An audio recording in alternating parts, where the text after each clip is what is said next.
May 2, 2003 Marad.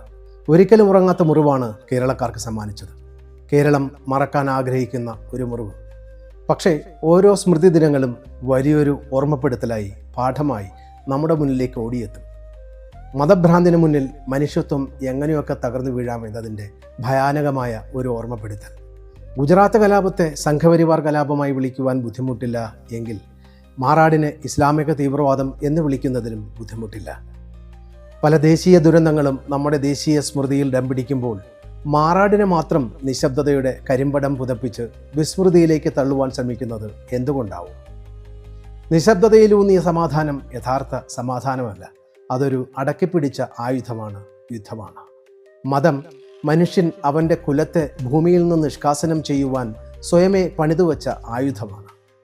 അതിനോളം fire പവറുള്ള മറ്റൊരായുധവും ഇന്ന് വരെ ഈ ഭൂമുഖത്തിലില്ല. ചോരയ്ക്ക് മതമില്ല, കണ്ണുനീരിനും. മാറാട് ഒരു ഓർമ്മ മാത്രമല്ല, ഒരു രേഖയാണ്, നേർക്കാഴ്ചയാണ്, രൂക്ഷമായ ഒരു മുന്നറിയിപ്പാണ്. മതഭ്രാന്തിൻ്റെ ഭീകരതയുടെ മുന്നറിയിപ്പ്. അതിൽ തെല്ലും വ്യസനമില്ലാത്ത, പശ്ചാത്താപമില്ലാത്ത ഒരു കൂട്ടം മനുഷ്യർ നമുക്കിടയിൽ ഇപ്പോഴും ഒരു ഉച്ചഭാഷിണിയുടെ ശബ്ദത്തിനായി കാതോർത്തിരിക്കുന്നുണ്ട്.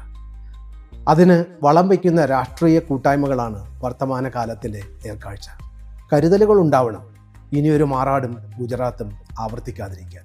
ചിന്തകൾ വിശാലമാകട്ടെ, മനസ്സുകളിലെ അന്ധകാരം മാറട്ടെ, നന്മകളുണ്ടാവട്ടെ.